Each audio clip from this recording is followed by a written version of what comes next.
ao BRG Cast. Aqui a gente quer trazer muito conhecimento da energia para o Brasil, do presente e do futuro para a energia do Brasil. Hoje um convidado de peso aqui.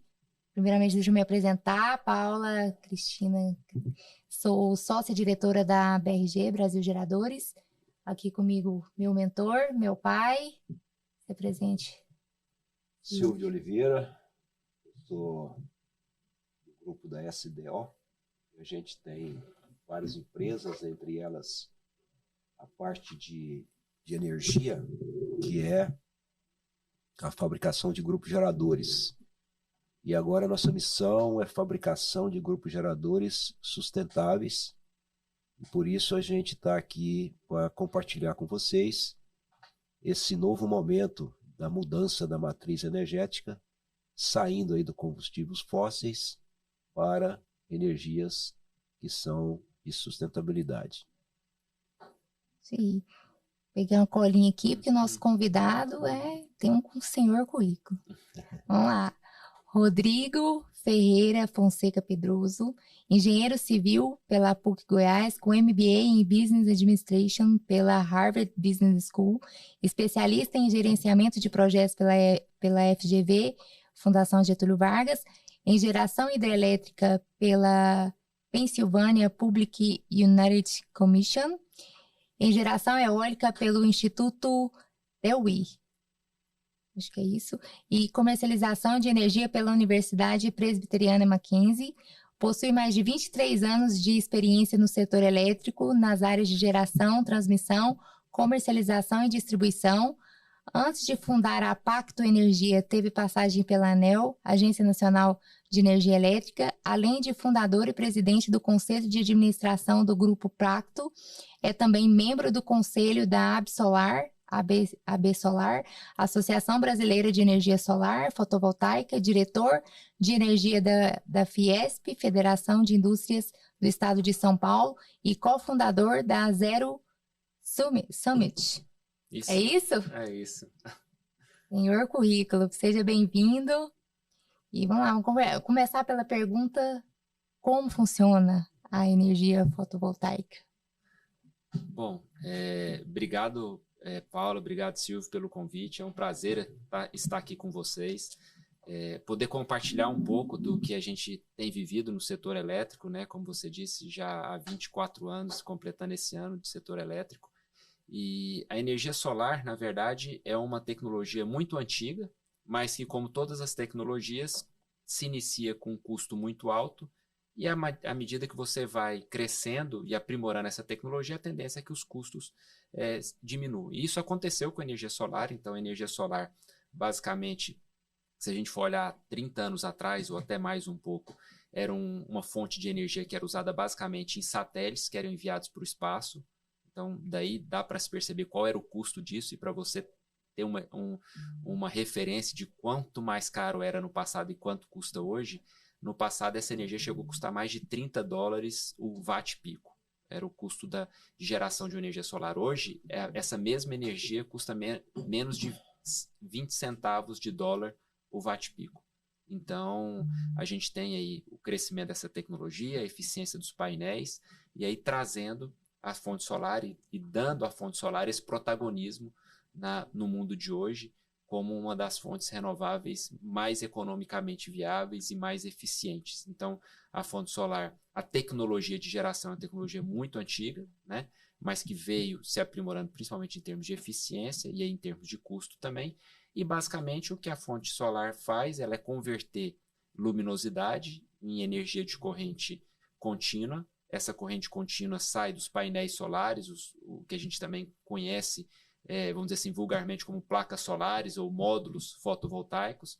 Essa energia passa por um inversor, onde ela é convertida de corrente contínua para corrente alternada, e aí abastece o sistema elétrico das distribuidoras ou sistema elétrico nacional, as grandes usinas. Então, energia solar é uma das fontes de geração renováveis, infinitas, sustentáveis e limpas que a gente tem no planeta, e o Brasil, eu diria que é um dos países que mais tem esse recurso natural abundante, como vários outros que a gente tem, o Brasil é um país privilegiado aí e abençoado por mais esse recurso natural abundante que a gente tem aqui, que é a luz solar. Muito bem, muito bom. Ouve-se falar muito, né, da ocupação de terras pelos painéis solares. Mas se sabe também que tem muitas opções, porque tem muitas terras que não são tão cultiváveis assim, além dos espelhos d'água. E eu fico imaginando se as casas nossas, os prédios, as partes comerciais, se no futuro tudo vai ser telhado solar. Como é que você vê essa super mudança aí até do embelezamento das cidades, né? Como é que você vê essa geração de energia? Bom, em relação ao embelezamento, eu particularmente acho os painéis solares belíssimos. Então, quando eu vejo um telhado que não tem aqueles painéis solares, eu fico imaginando painéis solares ali, né? E a gente já tem até algumas empresas, como por exemplo a Solar City do Elon Musk, desenvolvendo o que eles chamam de telha solar, né? Então, a gente sabe que existem pessoas que não se agradam com esse visual, né? Então, isso, a arquitetura também tem evoluído para propiciar para essas pessoas que não se sentem confortáveis com aquele visual, outros modelos de células fotovoltaicas nos telhados.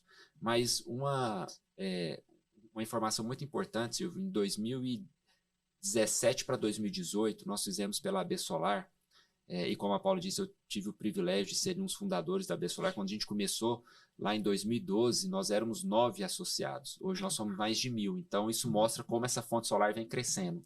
Mas naquela época, os módulos fotovoltaicos, eles tinham uma potência média de 300. Existiam, por exemplo, eu tenho esse sotaque meu cantado, eu sou goiano, eu moro aqui em São Paulo já há algum tempo, há 13 anos, mas eu sou goiano, então eu tenho na minha casa, a casa que eu morei em Goiânia, eu instalei o primeiro sistema solar homologado pela antiga Celg, que depois já virou Enel, hoje é Equatorial. Eu tinha módulo solar lá de 280 watts na minha casa, isso em 2012. Então, 2017 a gente já estava falando de módulos ali de 350 watts. Hoje a gente já fala de 650 watts, 660 watts. Na última SNEC, no ano passado, que eu tive a oportunidade de visitar na China, eu já vi lá empresas, fabricantes lançando painéis de mais de 700 watts de potência. Então, naquela época, em 2017, estimava-se, a gente tinha um estudo que estimou o potencial dos telhados solares residenciais, e aí você fez uma distinção entre as casas e as empresas, os galpões, falando só dos residenciais possíveis de geração, de 180 gigawatts de potência. Ou seja, a gente conseguisse cobrir todas as residências do Brasil, naquela época era o equivalente à potência de uma matriz elétrica brasileira. Hoje a matriz elétrica é um pouco maior, a gente já tem um pouco mais de 200 gigawatts, mas a gente também teve evolução tecnológica desses painéis. Então imagina que só dentro das residências a gente conseguia ter uma segunda matriz elétrica brasileira sem ocupar nenhum espaço de terra, só gerando pelos telhados, né? Realmente é encantador, né, saber essa capacidade que tem o Sol de fornecer energia para o nosso planeta e você poder, né, utilizar ela da forma mais inteligente possível.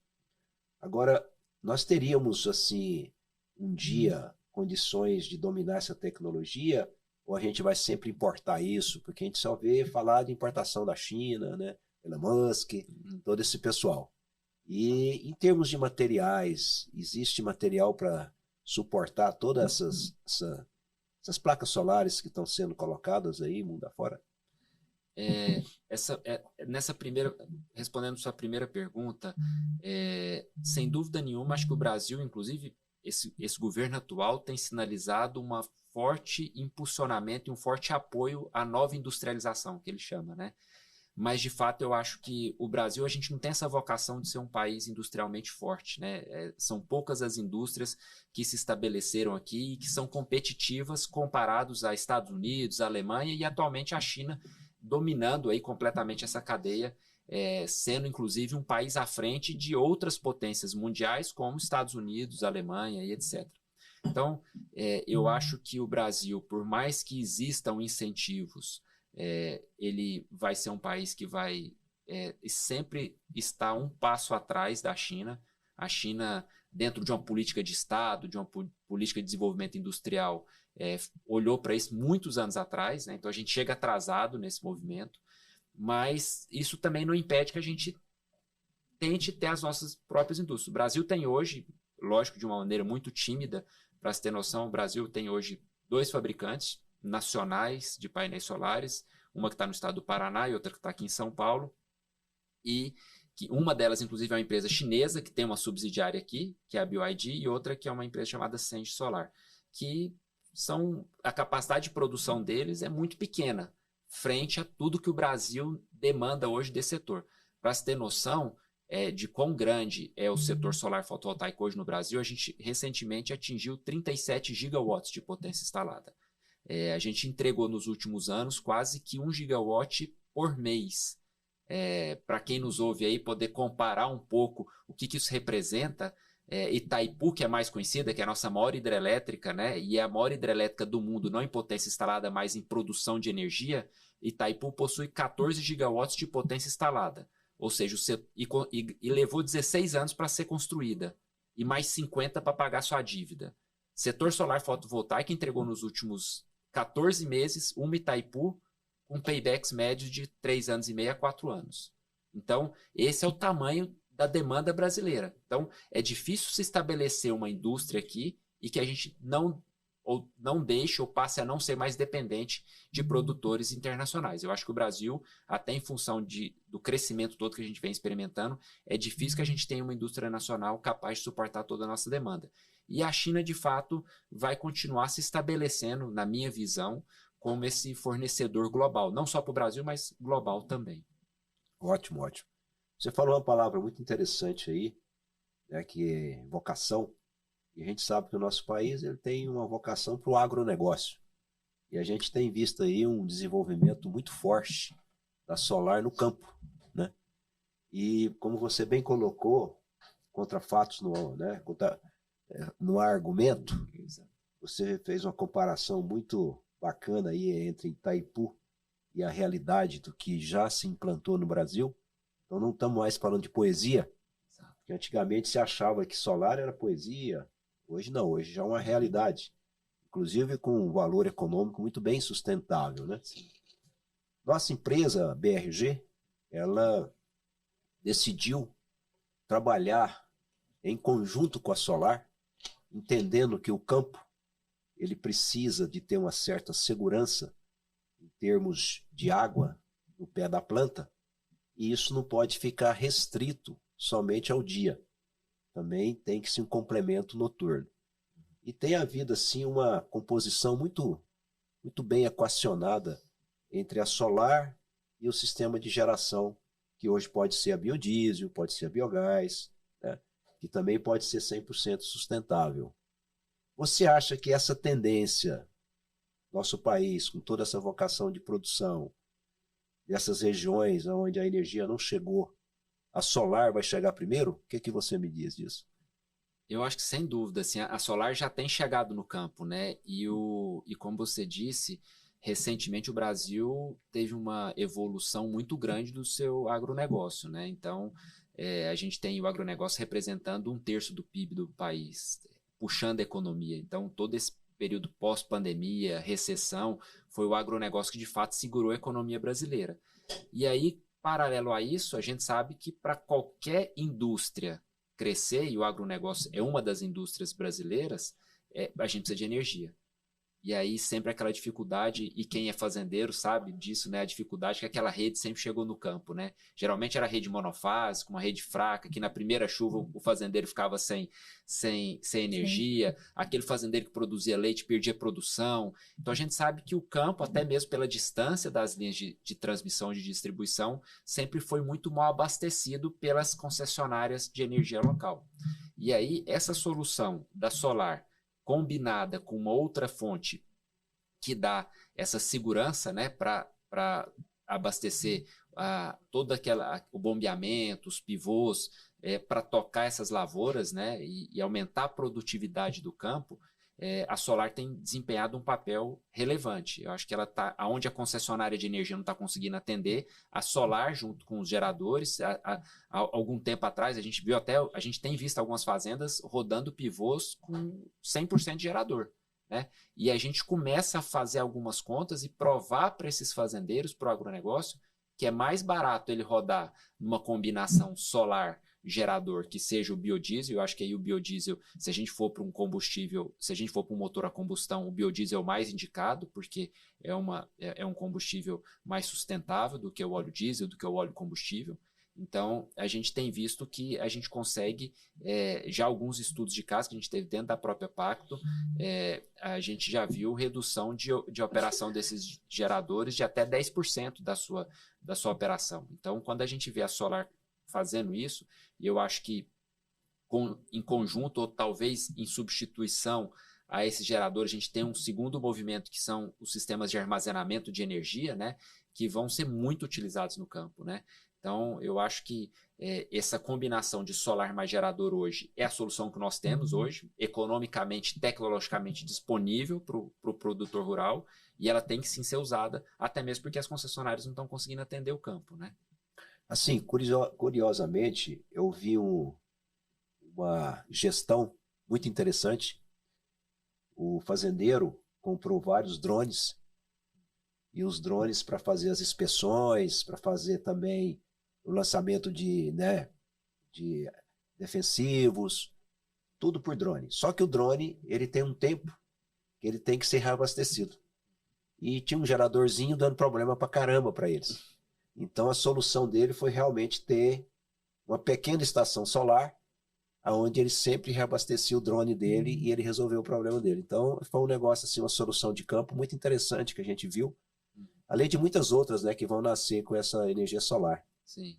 E você acha que a bateria ela vai levar ainda muito tempo para poder chegar a um preço sustentável? Bom, eu acho que aí eu queria dar um passo atrás e a gente entrar no conceito de bateria. Porque quando a gente fala bateria, na verdade a gente está falando de armazenamento, né? A gente discutiu aqui um pouquinho antes do podcast e é um assunto que me empolga muito, de fato, porque o Brasil também é um país, olhando um ponto de vista, muito mais competitivo do que outros países nessa questão do armazenamento. Então, assim, armazenamento de energia, na minha visão, é um next step para a energia. Então, quando a gente vem lá, originalmente dos combustíveis fósseis, da geração térmica, aí a gente começa a migrar para uma geração renovável, seja ela hidrelétrica, eólica ou solar, e a gente tem, depois dessa evolução tecnológica, o armazenamento de energia. E armazenamento de energia é tudo aquilo que você consegue armazenar energia de qualquer maneira que seja. A bateria é uma das formas de se armazenar energia. E eu costumo comparar que o Brasil tem as baterias mais baratas do mundo, que são os reservatórios das nossas hidrelétricas.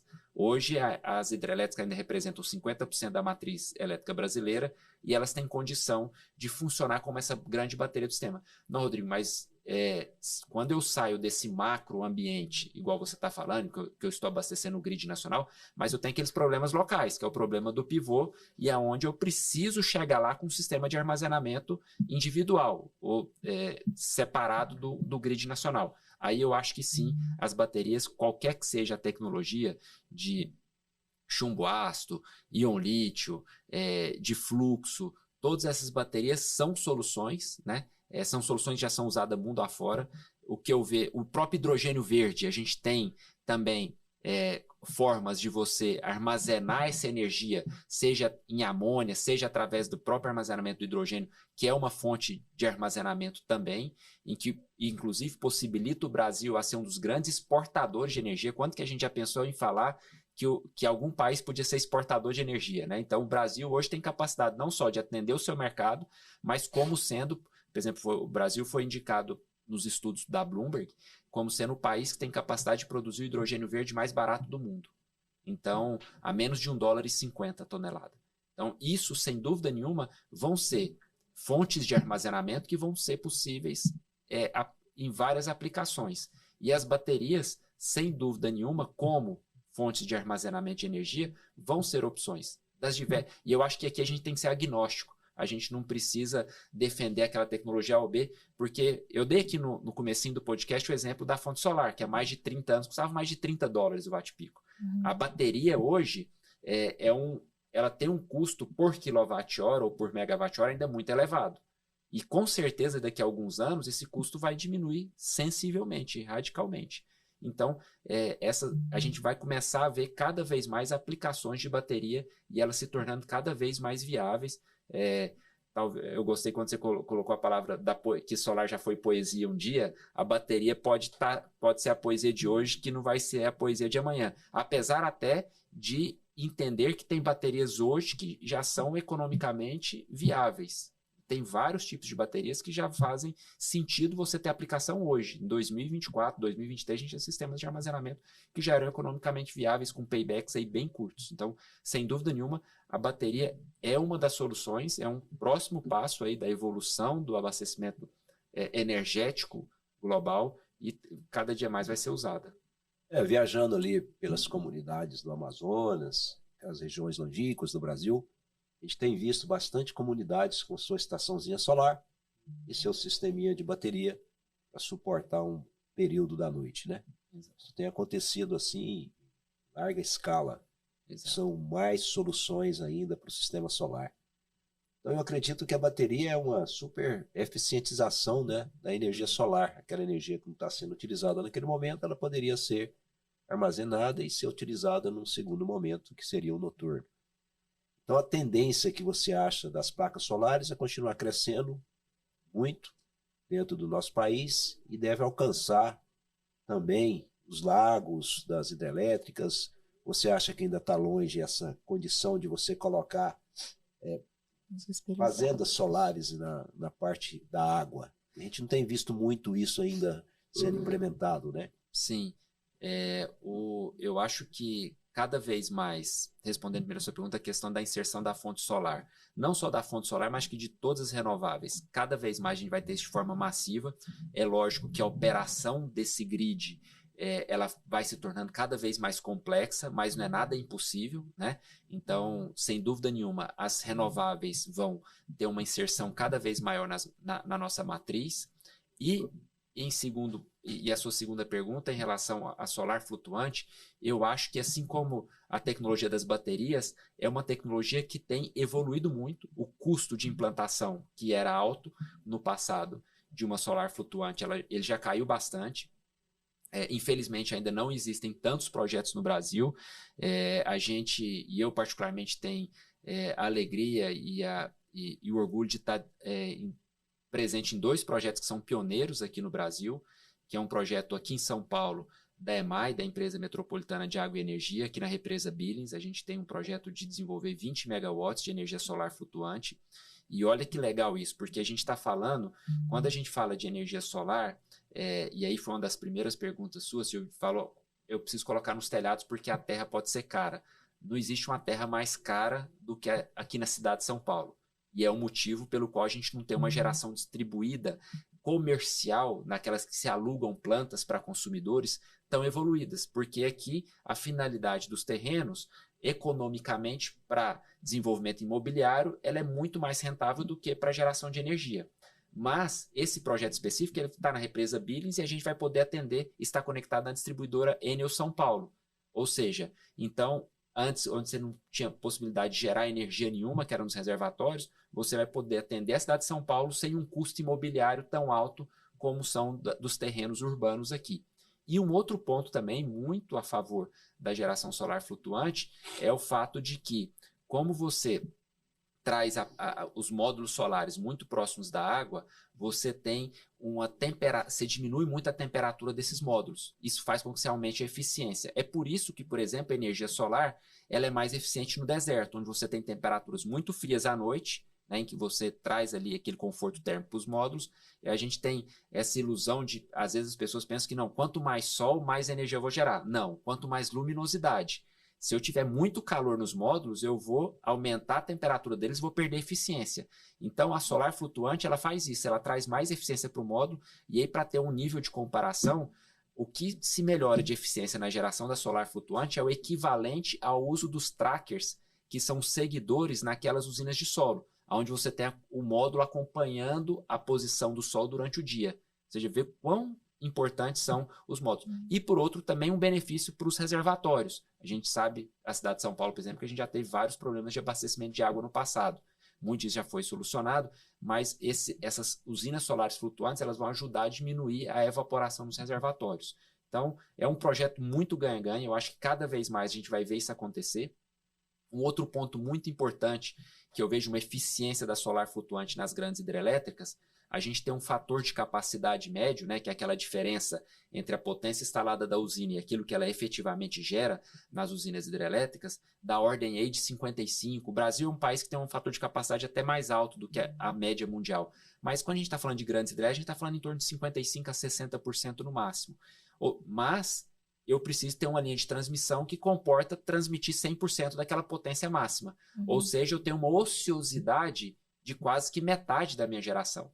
E a solar vem para ocupar essa ociosidade nos sistemas de transmissão. Então você vê assim, quão complementar é toda essa questão da energia solar, seja para o sistema elétrico, seja para as usinas existentes. Então você economiza em sistemas de transmissão também, porque você vai construir uma usina que já tem um sistema de transmissão construído, amortizado, pago. Então, sem dúvida nenhuma, eu acho que a gente pode ter a certeza de que, assim como a gente falou da questão das baterias, cada vez mais vai ser utilizada, a gente vai poder ver cada vez mais usina solar flutuante nos reservatórios, e em especial nos reservatórios das grandes hidrelétricas. Na região ali de Luiz Eduardo Magalhães, nós temos uma empresa lá, e a gente faz muito negócio híbrido, solar, gerador. E a gente observa que aqueles grandes reservatórios que eles fazem para guardar a água, nenhum deles tem uma estação solar flutuante.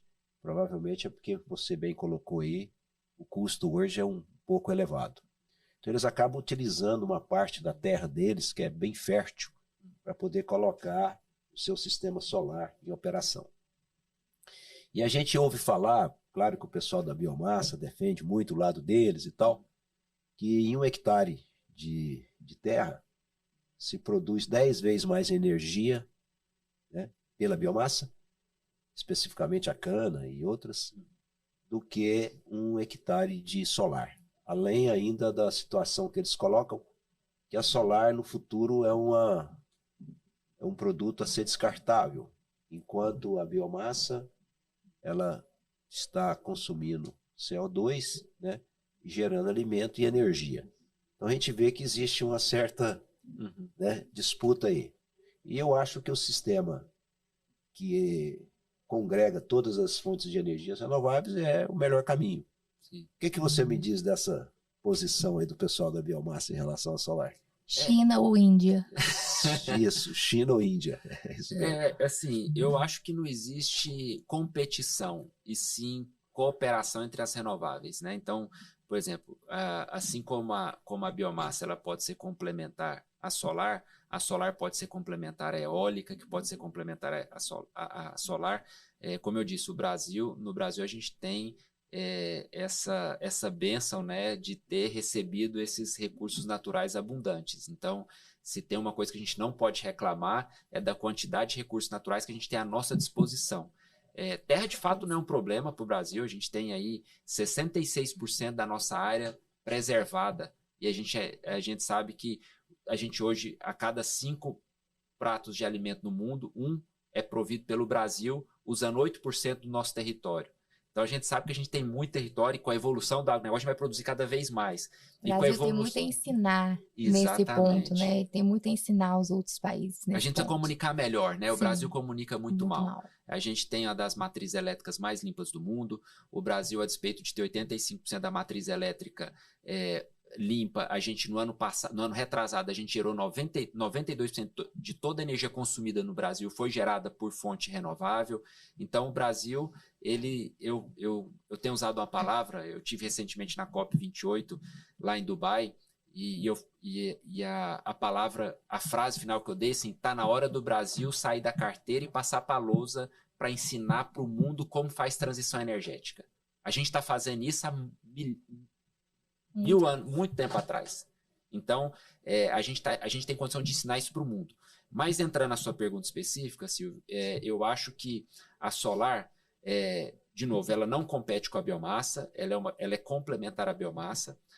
A biomassa, inclusive, participa dos leilões, né? A gente vê as usinas de álcool gerando, mas, de novo, ela tem o problema ali também da sua produção, porque você tem ali, eventualmente, o açúcar tá com o mercado externo melhor, então eu preciso exportar açúcar, eu não vou gerar energia, ou eu preciso produzir mais etanol, então eu não tenho condição de produzir uma energia 100% durante todo o ano, assim como a solar também não produz, assim como a eólica também não produz. Então, todas essas fontes renováveis, a gente inseriu o máximo de consumo instantâneo, né, de produção instantânea no nosso grid, usar o nosso reservatório elétrico para produzir. E um outro tabu também que a gente precisa quebrar, que é um grande mito, é dizer que a solar ela pode se tornar um grande lixo. E quando a gente pega um módulo solar, o que basicamente a gente tem no módulo solar? A gente tem alumínio, que são os frames, né, as molduras, a gente tem vidro e a gente tem as células fotovoltaicas, que são células de silício. E a gente tem um plástico, né, que vai ali naqueles módulos que não são bifaciais, ou seja, aqueles que não têm geração dos dois lados, a gente tem ali basicamente um plástico, um adesivo. Então, a gente sabe muito bem que todos esses materiais são recicláveis. É o que a gente mais vê, é reciclagem de alumínio, de vidro, e a sílica ela pode voltar para se tornar novas células, fabricar novas células mais eficientes em termos de produção de energia, inclusive. Então, assim, de tudo que está ali no painel solar, tudo se aproveita. Não tem como dizer que os módulos solares vão transformar em lixos que não são recicláveis, porque, de fato, todos os materiais que estão ali, e a gente já tem experiência disso no mundo inteiro. Você pega a Alemanha, tem empresas já especializadas em fazer isso, que a gente tem sistemas mais antigos. Você pega nos Estados Unidos. No Brasil, existem algumas associações, ONGs, trabalhando com isso também. Eu acho que a gente vai ver isso aumentar. Nós estamos relativamente nova. A energia solar começou a ser economicamente viável no Brasil e poder ser explorada pelos consumidores de energia desde 2012, né, quando a gente teve a resolução da ANEEL a 482. E depois a gente tem ali um vácuo entre 2012 e 2015, a questão do ICMS, que não era regulamentado, então você tinha que pagar imposto sobre aquilo que você produzia para você mesmo. Eu falo que era a coisa mais absurda do mundo. É tipo assim, a gente foi ao mercado, compramos uma farinha de trigo, o ovo e o leite,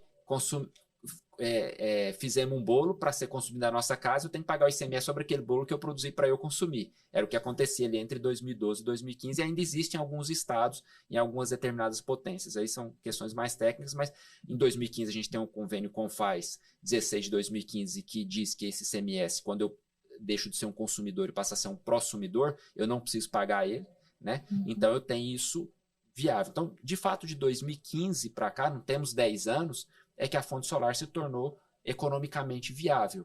E aí a gente, com sistemas que duram em média 25 até 30 anos, a gente ainda não conseguiu ver esses módulos sendo descartados, a não ser aqueles que são quebrados, que são inutilizados ou que tem algum problema, que são muito poucos. Mas com certeza, aí nos próximos 10, 15, 20 anos, a gente vai começar a ver essa indústria crescer também e vai tornar uma grande oportunidade de negócio. Sim. Ótimo. A bateria que não se sabe ainda o destino dela, né? Ou você já tem alguma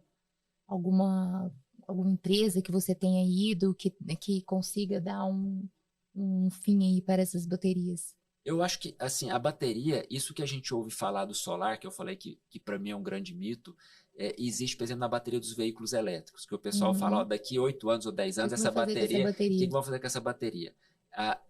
As baterias que deixam de ser funcionais para os veículos elétricos, elas estão indo para a infraestrutura, que é fantástico.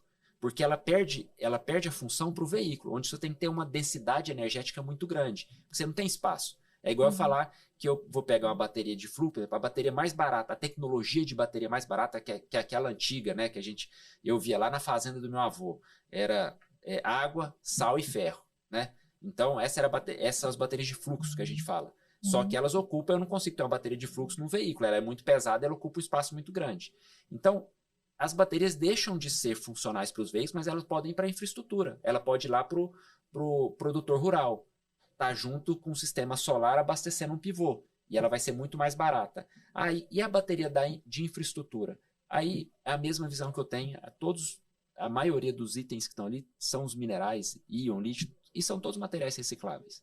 Então, eu acho que é um grande mito e uma grande falácia que vão atrás dessas indústrias que estão olhando pela sustentabilidade. De fato, é o lobby das antigas indústrias que ainda estão com aquele pensamento lá do passado de que não querem perder o seu mercado, de dizer que bateria é algo que não pode ser reciclável, porque nós estamos falando de elementos químicos, né, e que podem ser recicláveis sim, E eu acho que, de novo, também é uma indústria que ainda vai crescer muito dentro do Brasil e do mundo.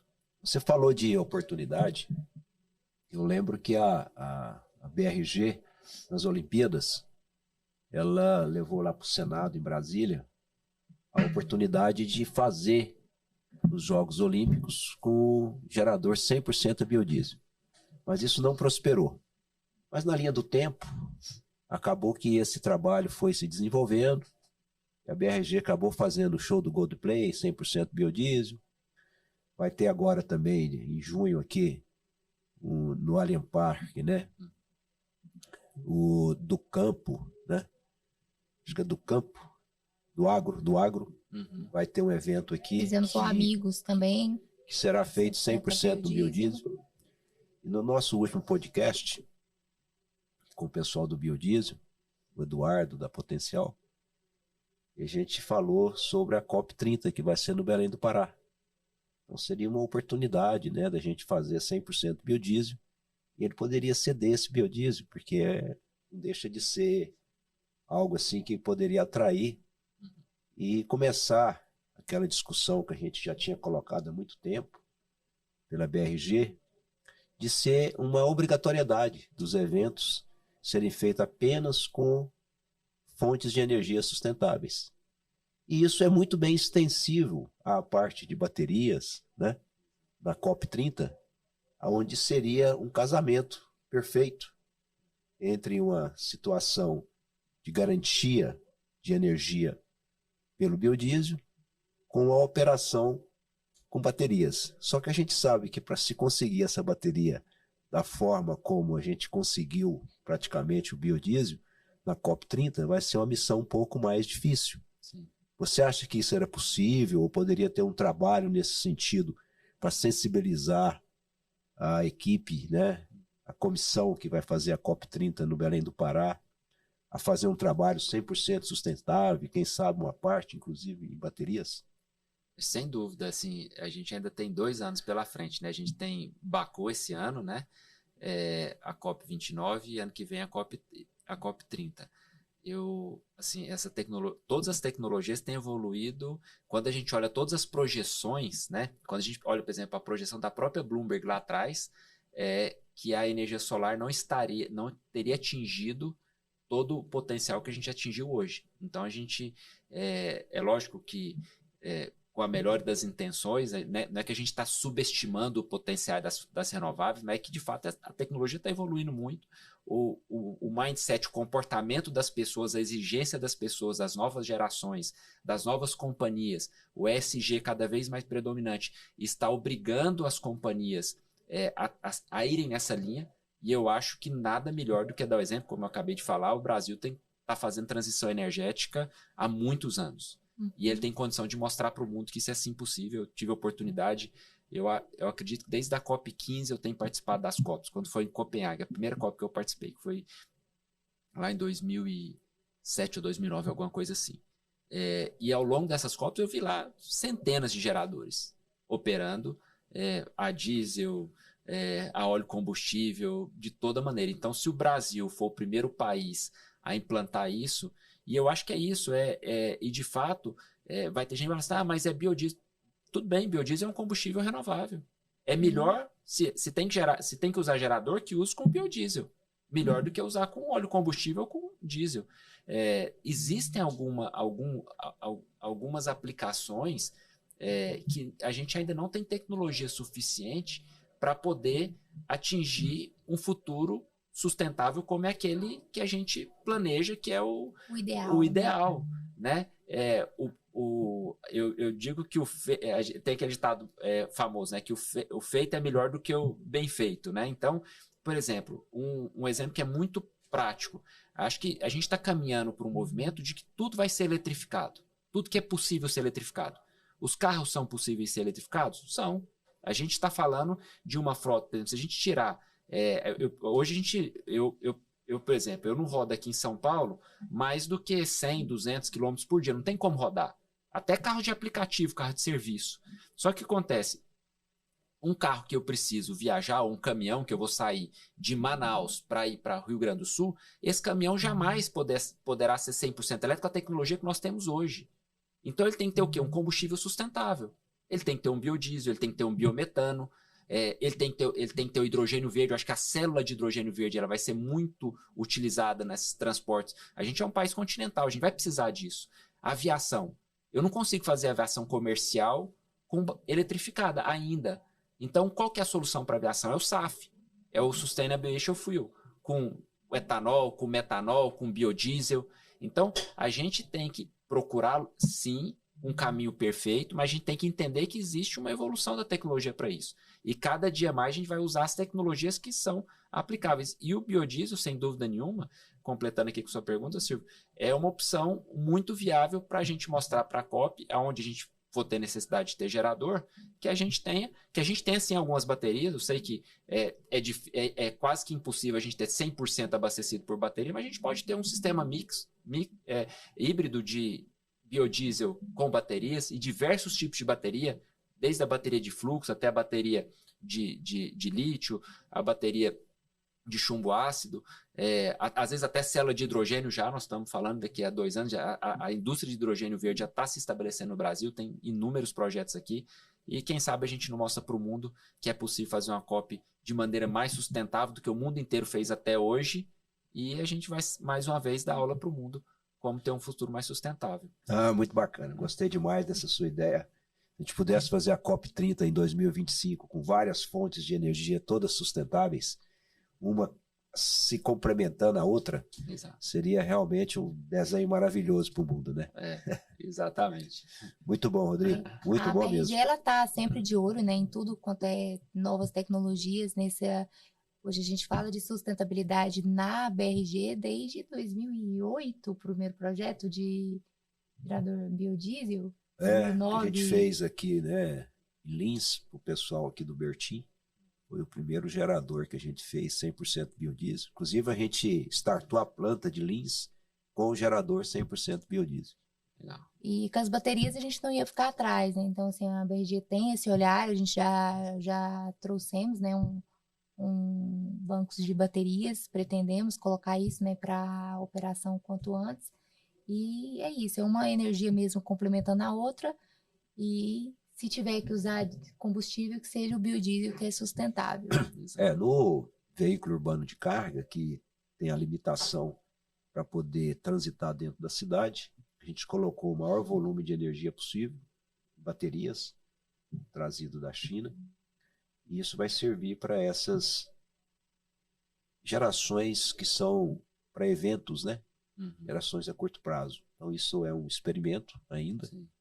Como você bem colocou, bastante caro. Sim. Mas a gente está com esse olhar para o futuro. Então a gente acha que realmente o caminho é estar sempre perto das energias sustentáveis. Exato. E, como você muito bem colocou, em termos de tempo, o grande monstro dos carros elétricos chegando nessa velocidade toda é a infraestrutura elétrica suportar isso. Então a única forma é a solar mesmo. Cada casa vai ter seu telhado com a solar, como eu já tenho na minha, já tenho meu carro elétrico lá, que eu ligo na tomada, eu tenho a minha geração própria. Sim. Aí cada um tendo a sua, isso vai acabar criando uma infraestrutura muito grande em muito curto prazo.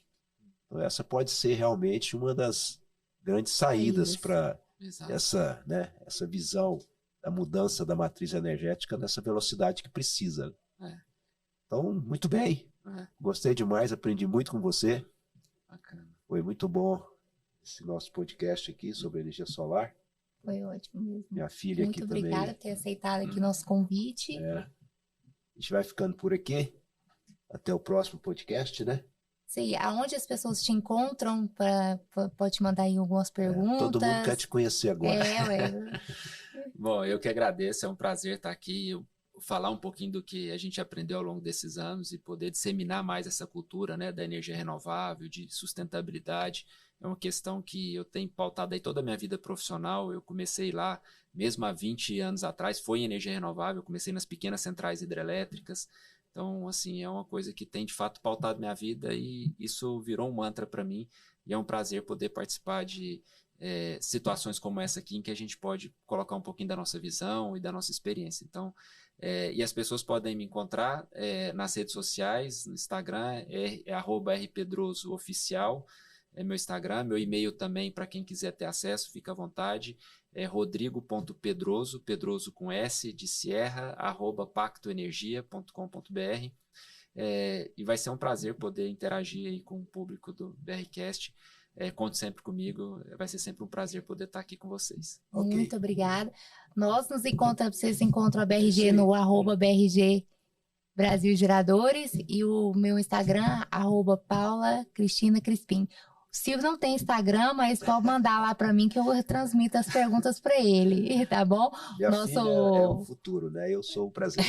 Então, acho que eu já tô bem no presente também, eu não tô lá no futuro, tô lá em casa. Obrigado mas a aí, todos. muito obrigada. Até o próximo podcast.